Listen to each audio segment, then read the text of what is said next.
kế nó cực chán kế dục về vì chắc bao dục khay khay một ông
这个我上次吃了，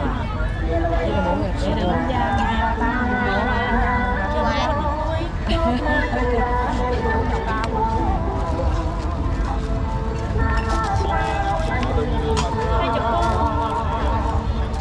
琳琅满目啊，这个是啥？我看一下。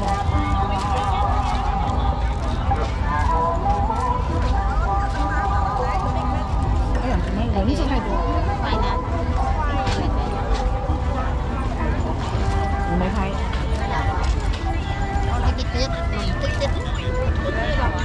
现金，算了，我不拍了。我不知道要吃啥。这是芒果哈。这个有吗？就这个吗？你弄了？啊，弄了。一个班，多少钱？还有葱吧？不葱吧？多少钱？多少钱？你跟他说多少钱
？ăn với muối vậy?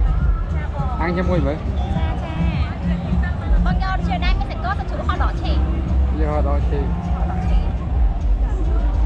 Nhưng ai cho mất sân ở. Giờ hai ở bông tập chữ đúng. giờ mà hai rồi. Nó chỉ cái nữa thôi. Không lăng bông hả?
Số tông pi mà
cái đám mùi chết không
nhớ បានជួបភពបាទសូមឲ្យការជួយតែយ៉ាងណាមិនបរិខានទៅវិញទៅលើផ្លូវស្មារតីរបស់យើងការគ្រប់គ្រងគ្រប់គ្រងទីពុកហោយើងត្រូវរក្សាតម្លៃនិងតម្លាភាពបាទដើម្បីមកយ៉ាងណារក្សាទៅវិញកុំឲ្យមានការបាត់បង់សូមឲ្យបងប្អូនរំលឹកអាហ្នឹងមកធ្វើវិញដើម្បីមានតែទេវបងប្អូនបងប្អូនដើម្បីឲ្យជាធម្មតាជាតិដែលបងប្អូនប្រពៃលោកមកឃើញតម្លៃការចង់ទៅស្វែងយល់จากរបស់យើងបាទខ្ញុំជំរុញឲ្យរដ្ឋបាលខាងនោះវិញនឹងឆ្លៃវិញជាទូតបាទដើម្បីជួយដើម្បីរក្សាឲ្យបាននៅបាទតម្លៃការទទួលកុំឲ្យមានការពុតពីកន្លែងផ្សេងៗដែលពុកហូបសាំពុកហោបតែពុកហូបខ្លះពុកហោបមិនដល់បានហើយតម្លៃនោះមានការធ្វើឲ្យប៉ះពាល់កុំឲ្យមានការទទួលយ៉ាងណាបាទព្រោះការទទួលយ៉ាងណាបាទធ្វើឲ្យប៉ះពាល់យ៉ាងខ្លាំងទៅដល់ការដំណើរសន្តិសុខមកដល់អស់បាទជាការដោះស្រាយជូនគាត់បាទនេះគឺចំពោះបងប្អូនណាដែលរួមបញ្ចូលរួមគឺការរៀបចំផ្នែកសន្តិសុខសម្រាប់ដល់របៀបរៀបរយ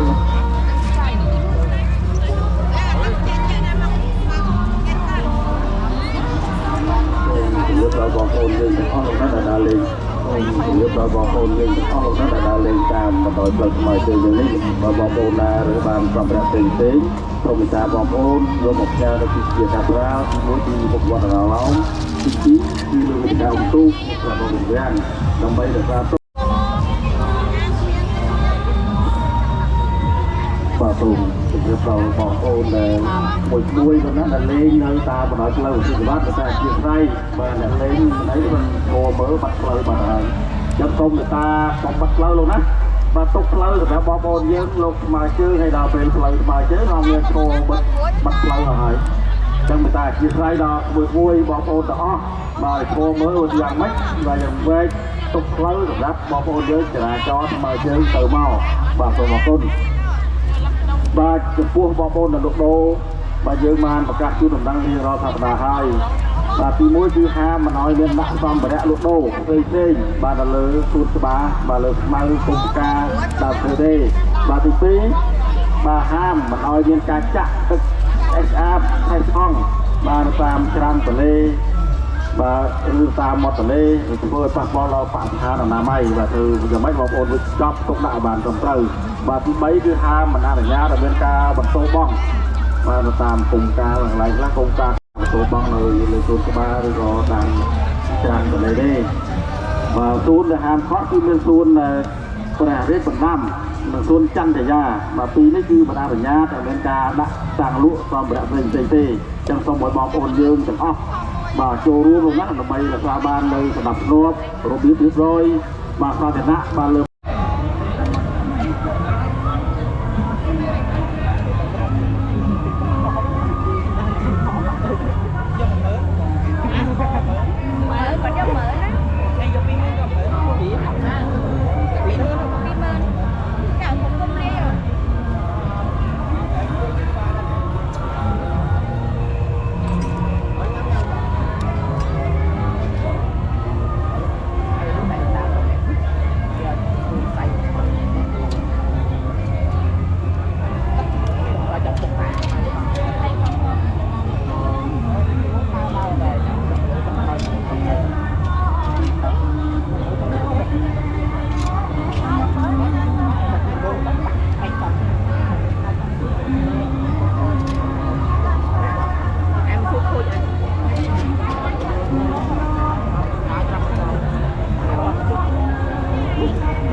Họ sẽ phê cho họ nhảy khai